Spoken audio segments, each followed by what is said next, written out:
Most people treat emotional pain like it's an inconvenience, something to push through, something to explain away, or something to ignore until later. But the pain itself isn't actually the issue. It's what happens with the decision you made. And that's what I want to show you in this video. So if you're stuck and maybe you've read all the self-help books and you still feel like you're not getting ahead and you don't really know what's going on with you, this video is for you. So let's imagine that you're at home and you're cooking. You have a knife and a cutting board and you're cutting up some vegetables. And kind of out of nowhere, a knife slips and you cut your finger. Nothing too bad, you're just bleeding a little bit. So what do you do next? Because most people are going to go to the bathroom, rinse off their hand, maybe some rubbing alcohol, maybe put a little ointment on it and wrap it in a band-aid and kind of go about their business. And for the next few days, you're going to kind of baby your finger a little bit, change the band-aid, but you just kind of get on with life. Somewhere between a week and a month down the road, it's kind of like it never really even happened. You get 2 to 5 years down the road, and one day you're looking at your finger wondering, how do I have this little scar? But there's another way that this could play out.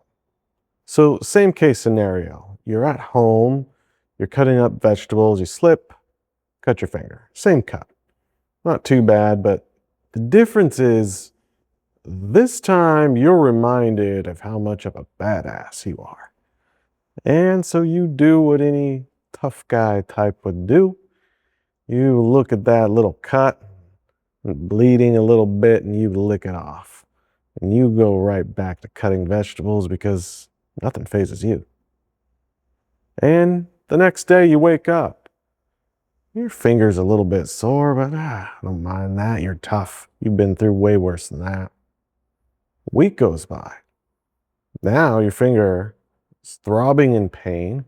It's doubled in size, but all you can think of is how much of a badass you are and how much you can endure pain. A few more weeks go by, and now your whole hand is swollen. And not only is your hand swollen, but it's your dominant hand. So now you're using your non-dominant hand to, do everything. But you also notice as you're going through your days that you keep bumping into stuff. And so now you're kind of walking around holding your hand against your chest to make sure it doesn't get hurt. And during this time, you have a good friend that come over and they take a look at your hand and ask you what happened and try to convince you to go to the doctor. You tell them, doctors, psh, I don't need a doctor. That's for the weak. And so you don't go. And you keep going down this path. Eventually, it starts running every aspect of your life. You're complaining about it all the time. You're telling people how bad it hurts. And well, that part actually kind of feels good because you get attention and people sympathize with you. And if you keep doing this and you keep going down this path, this tiny little cut that you got that you didn't take care of ends up running your entire life. And if you let it go long enough, it could even kill you. And here's the crazy part that is the most important part to understand. You would never do this.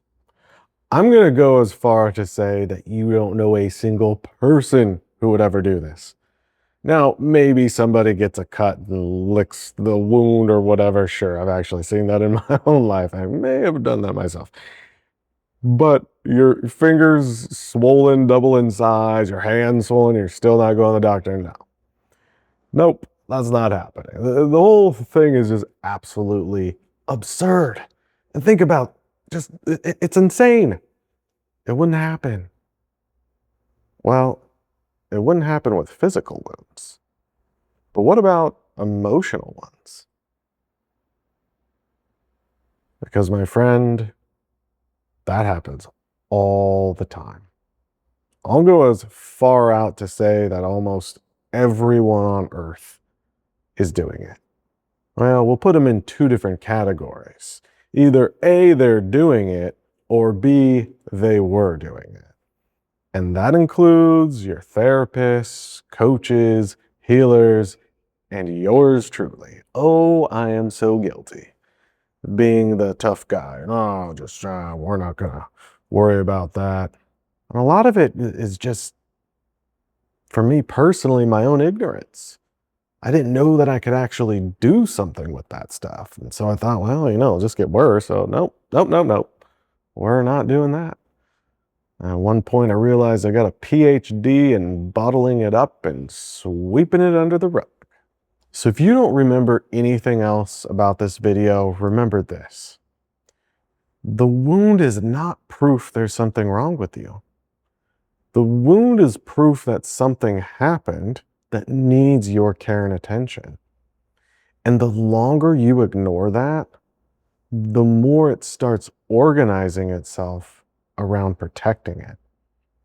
So the next time something hurts, don't immediately shame yourself or explain it away or pretend like everything's fine. Just ask yourself one simple question.